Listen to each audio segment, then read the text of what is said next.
Hi guys, it's me Kenji from the Tradveller. So today I'm going to demonstrate to you what are the type of leverage we have out there and what are their difference in particular. So I'll be sharing my screen at the same time, so let's move. So from here we go to the web page of BYBIT. And this is what I'm going to show. This is the trading interface. As you can see, there's quite a lot of things here. So in terms of leverage, we can select it over here. We have three types of leverage. One is isolated margin, the other one is cross margin, and lastly is portfolio margin. And I'm going to show you guys what are the difference and how they are going to be. So over here I have my Excel open. I'm trying to use Excel because it's the easier way for me to demonstrate to you how to do it. So now let's start with isolated margin. Isolated margin by means that the margin you use to open your positions will be isolated, meaning that any profit and loss you suffer, be it a floating profit or floating loss you suffer throughout the trade while the trade is open, will not affect the margin that you have in your wallet. Only the margin that you put into this position will be affected. Let me show you how. So let's say you have an account of 1,000. So this is USD. And today you're using a leverage of, let's say, 10. And currently the price of Bitcoin, let's say, is about 60,000. Okay, let me pull on this easier. Okay, so for example, let's say I'm buying one piece of Bitcoin. So the buy quantity is 1. So the total value of my positions is going to be 1 times 60,000. It's quite straightforward. So this is a total value of my positions, and how much margin that I have to put in for me in order to open these positions. So it will be like this: margin required will be total value divided by leverage. Okay, so it means that in order for me to buy one Bitcoin at 60,000 with a leverage of 10, I have to at least have 6,000 in my account. So let's move on. This is isolated margin. So this is a margin required.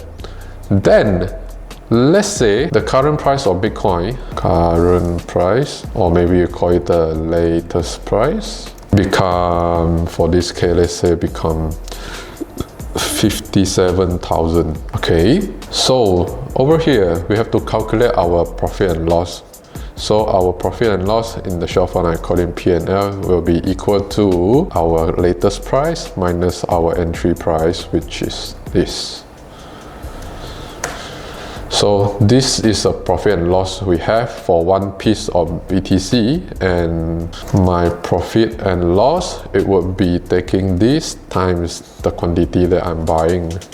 The P&L for one piece of Bitcoin is negative 3,000, and then my P&L is also negative 3,000 because I'm buying one piece of Bitcoin now. So in isolated margin, the next thing is, what is the main difference between isolated and cross margin is that in isolated margin, the position get liquidated way sooner and easier compared to cross margin. Let me show you how.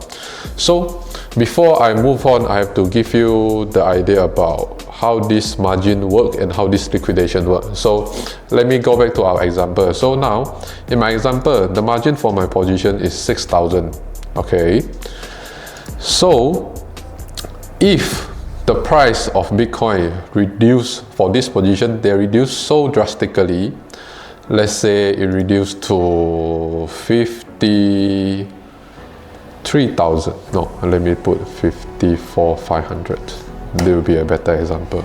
Okay, as you can see now, if I enter a long positions with this 10 leverage and then 10 leverage ratio, and then currently the price of Bitcoin is at 54,500, whereas my example here, I enter a long order at 60,000. So currently I have a floating loss of negative 5.5k. I have left 500 there. So if let's say the price of Bitcoin reduce further, it reduced to 54,000. So as you can see now, my floating lot is negative 6,000 and my margin is 6,000. Under this condition, in isolated margin mode, my positions will be liquidated, meaning it will be closed forcefully by the platform because my margin has used up. This is the isolated margin that I set aside for this position. And when the position having a floating profit and loss is moving here and there, and when the margin, the position is having a huge losses, it will eat into my margin, eating into my margin until it fully use up my margin and will forcefully close my position. So this is the conditions. So after this, my balance of account, it would be my original account plus my P&L. So this is the balance of my account. The balance still there. My balance still there. My whole account haven't got liquidated yet. So this is the benefit of isolated margin. So if you're having a very risky positions and you think it will be too risky for you to risk your whole account, so you can isolate it and let it take into your margin, and in the worst case, it will just take out all the margin there without taking into your whole wallet. So this is what isolated margin is. Now we come to cross margin. Cross margin. So cross margin, let's say we have exactly same example over here.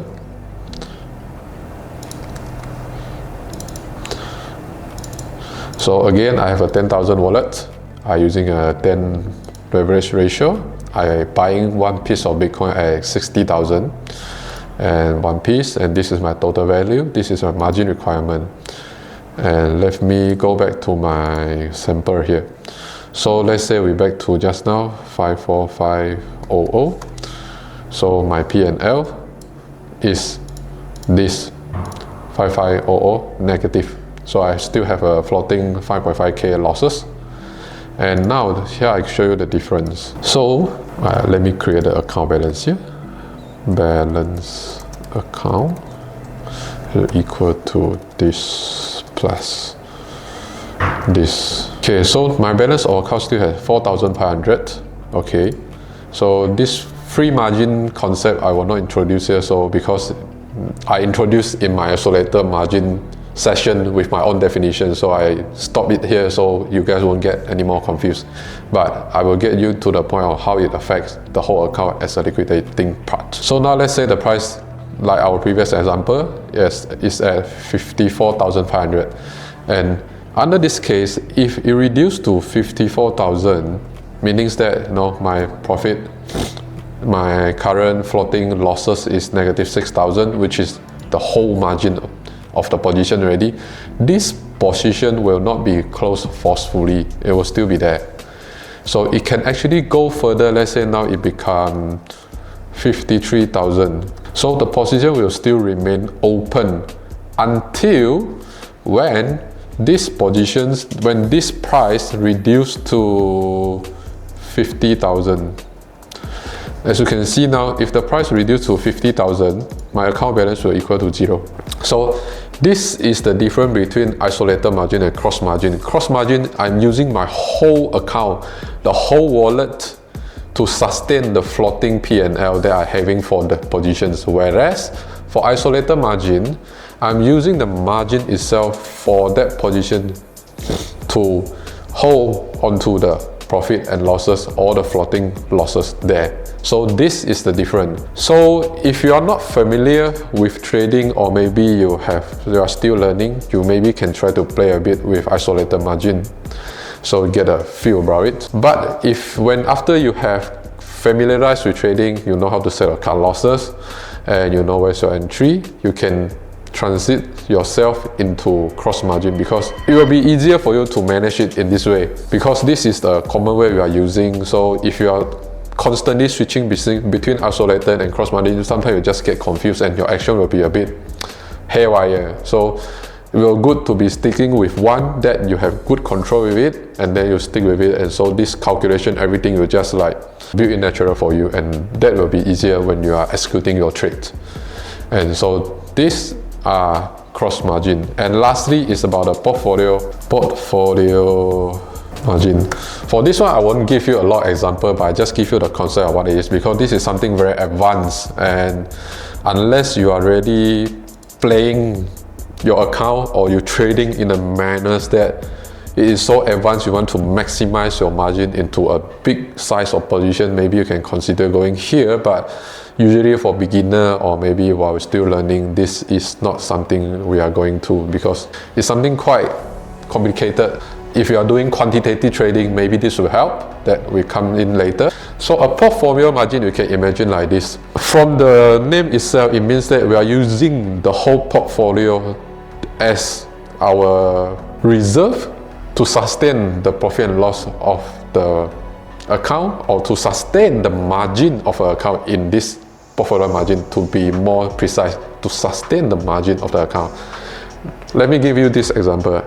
Let's say there are a lot of BTC pairs in the platform. We have BTC USD, BTC USDT, BTC USDC. So imagine, for whatever reason, you have two strategies going now. One strategy is buying one piece of BTC USD. The other strategy is selling one piece of BTC USDT. So although they are different pair, but they are highly almost exactly the same thing. They are highly correlated. So under this condition, let's say you are longing here one piece with a 10 leverage, and shorting here also with one piece with a 10 leverage.